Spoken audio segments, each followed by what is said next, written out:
എല്ലാ കൂട്ടുകാർക്കും കഥാസാഗരത്തിലേക്ക് സ്വാഗതം. ഇന്ന് നമ്മൾ പറയുന്നത് ശിഖണ്ഡിയുടെ കഥയാണ്. പാഞ്ചാല രാജാവായ ദ്രുപദന് മകളായി ജനിച്ച് പുരുഷനായി മാറിയ പരാക്രമിയായ യോദ്ധാവായിരുന്നു ശിഖണ്ഡി. വിചിത്രവീര്യനു വേണ്ടി ഭീഷ്മർ സ്വയംവര പന്തലിൽ നിന്നും ഇറക്കിക്കൊണ്ടുവന്ന കാശി രാജകുമാരിമാരിൽ മൂത്തവളായ അംബ ഭീഷ്മരുടെ അനുവാദത്തോടെ താൻ മനസ്സാ വരിച്ച സ്വാല്ല രാജാവിൻ്റെ അടുത്ത് ചെന്നുവെങ്കിലും അദ്ദേഹം അംബയെ സ്വീകരിച്ചില്ല. തിരിച്ചു വന്ന അംബയെ വിചിത്രവീര്യനും സ്വീകരിച്ചില്ല. നിരാലംബയായ അവൾ തൻ്റെ ദുർവിധിക്ക് കാരണക്കാരനായ ഭീഷ്മനെ വധിക്കാനുള്ള വരം നേടാനായി തപസ് ചെയ്യാൻ തുടങ്ങി. അവൾക്ക് മുന്നിൽ പ്രത്യക്ഷപ്പെട്ട ഗംഗാദേവി ഭീഷ്മർ സ്വച്ഛന്ത മൃത്യുവാണെന്നും അദ്ദേഹത്തെ വധിക്കാൻ കഴിയില്ലെന്നും അംബയെ അറിയിച്ചു. അതു കേട്ട് ദുഃഖിതയായ അംബ ജലപാനം പോലുമില്ലാതെ വത്സരാജ്യത്തിലൂടെ അലഞ്ഞു തിരിഞ്ഞു നടന്നു. തൻ്റെ വാക്കുകൾ മനസ്സിലാക്കാതിരുന്നതിനാൽ ഗംഗാദേവിയുടെ ശാപഫലമായി അംബയുടെ ഒരംശം വത്സരാജ്യത്തിലെ അംബാ നദിയായി തീർന്നു.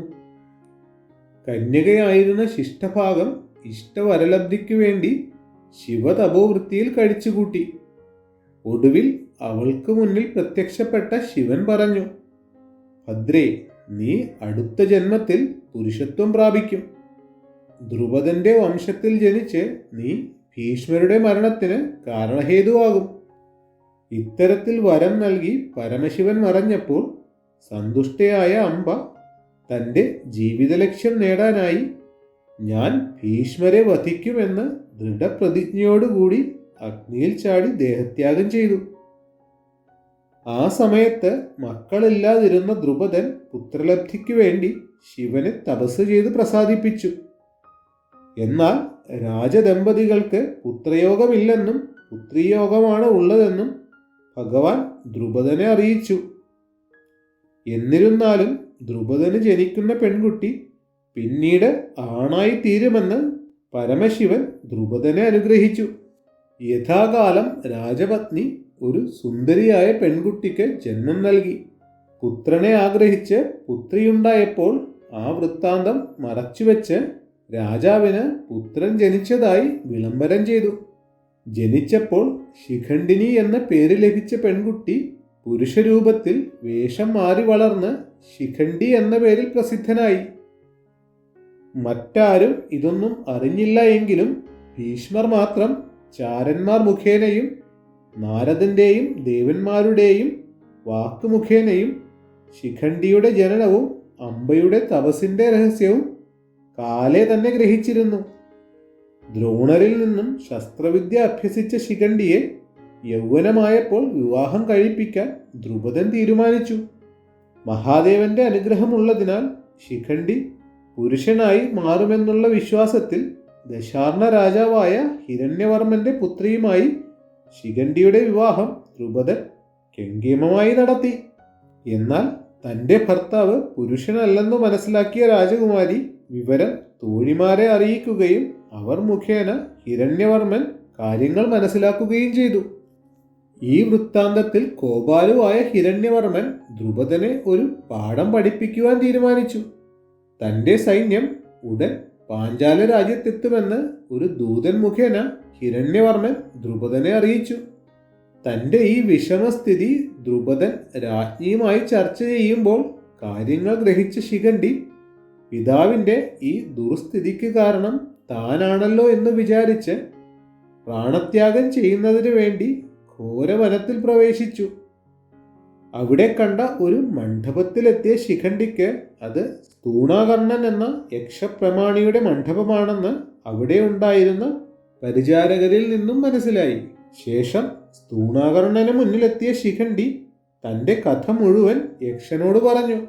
ഇതെല്ലാം കേട്ട ശേഷം യക്ഷൻ ശിഖണ്ഡിയോട് പറഞ്ഞു, നിന്റെ ദുഃഖം ഞാൻ തീർത്തു തരാം. ഞാൻ എൻ്റെ പുരുഷത്വം നിനക്ക് തരാം. നിന്റെ സ്ത്രീത്വം നീ എനിക്ക് തന്നേക്കൂ. കാലമാകുമ്പോൾ നീ എൻ്റെ അടുക്കൽ വന്ന് എൻ്റെ പുരുഷത്വം എനിക്ക് തിരികെ തന്നേക്കണം. സന്തോഷത്തോടെ യക്ഷന്റെ പുരുഷത്വം സ്വീകരിച്ച ശിഖണ്ഡി പറഞ്ഞു, കുറച്ചുകാലം എൻ്റെ സ്ത്രീത്വം ഭവാൻ സ്വീകരിച്ചാലും. ഹിരണ്യവർമ്മൻ പോയതിനു ശേഷം ഞാൻ വീണ്ടും കന്യകയാകാം, ഭവാൻ പുരുഷനുമാകും. പുരുഷത്വം സ്വീകരിച്ച ശിഖണ്ഡി പിതാവായ ദ്രുപദന്റെ അടുത്തെത്തി നടന്ന വൃത്താന്തങ്ങളെല്ലാം അദ്ദേഹത്തോട് പറഞ്ഞു. വിവരങ്ങൾ അറിഞ്ഞ് ദ്രുപദൻ ശിവാനുഗ്രഹം നടന്നതിനാൽ അത്യന്തം സന്തോഷിച്ചു. തുടർന്ന് ദൂതൻ വശം ശിഖണ്ഡി പുരുഷനാണെന്നും വേണമെങ്കിൽ ഹിരണ്യവർമ്മന് പരിശോധന ആകാമെന്നുള്ള സന്ദേശം കൊടുത്തയച്ചു. ഹിരണ്യവർമ്മൻ ശിഖണ്ഡിയെ ഒരു സമൂല പരിശോധന നടത്തി പുരുഷനാണെന്ന് ബോധ്യപ്പെടുകയും ശിഖണ്ഡിക്ക് ധാരാളം ധനം നൽകി തിരിച്ചു പോവുകയും ചെയ്തു. ആയിടയ്ക്ക് യക്ഷരാജാവായ കുബേരൻ തൂണാകർണന്റെ മണ്ഡപത്തിലെത്തിയെങ്കിലും സ്ത്രീ സഹജമായ ലജ്ജ മൂലം യക്ഷൻ കുബേരന്റെ മുന്നിലെത്തിയില്ല. കാര്യങ്ങൾ മനസ്സിലാക്കി കോപിഷ്ഠനായ കുബേരൻ തൂണയക്ഷന്റെ സ്ത്രീത്വവും ശിഖണ്ഡിയുടെ പുരുഷത്വവും നിലനിൽക്കട്ടെ എന്ന് ശപിച്ചു. ശാപമോക്ഷം അഭ്യർത്ഥിച്ച യക്ഷന് ശിഖണ്ഡിയുടെ മരണശേഷം പുരുഷത്വം നേടി പൂർവ്വസ്ഥിതിയെ പ്രാപിക്കാമെന്ന് ശാപമോക്ഷം നൽകി. ശിഖണ്ഡി മുൻ കരാർ അനുസരിച്ച് പുരുഷത്വം തിരിച്ചു നൽകാൻ യക്ഷന്റെ മണ്ഡപത്തിൽ ചെന്നുവെങ്കിലും തൂണാകർണൻ സംഭവിച്ച കാര്യങ്ങളെല്ലാം പറഞ്ഞ് അയാളെ തിരിച്ചയച്ചു. അങ്ങനെ ശിഖണ്ഡി സ്ഥിരം പുരുഷനായി തീർന്നു. കുരുക്ഷേത്ര യുദ്ധത്തിൽ ഭീഷ്മരോട് യുദ്ധം ചെയ്യാൻ വന്ന ശിഖണ്ഡിയോട് ഭീഷ്മർ പറഞ്ഞു, അല്ലയോ ശിഖണ്ഡി, ബ്രഹ്മാവ് നിന്നെ സ്ത്രീയായാണ് സൃഷ്ടിച്ചിരിക്കുന്നത്. സ്ത്രീകളോട് ഞാൻ യുദ്ധം ചെയ്യുകയില്ല, നിനക്ക് ഇഷ്ടമുള്ളത് ചെയ്യാം. തുടർന്ന് ആയുധം താഴെ വെച്ച ഭീഷ്മരുടെ നേർക്ക് ശിഖണ്ഡി തുടരെ അസ്ത്രമയച്ചു. പിന്നീട് ശിഖണ്ഡിയെ മുൻനിർത്തി അർജുനൻ ശരമാരി തൊടുത്തപ്പോൾ ഭീഷ്മർ നിലംപതിച്ചു. പരമശിവന്റെ അനുഗ്രഹത്താൽ തൻ്റെ മുൻജന്മ വൃത്താന്തങ്ങൾ ഓർമ്മയുണ്ടായിരുന്ന ശിഖണ്ഡി ഭീഷ്മരുടെ പതനത്തിൽ വളരെയധികം സന്തോഷിച്ചു.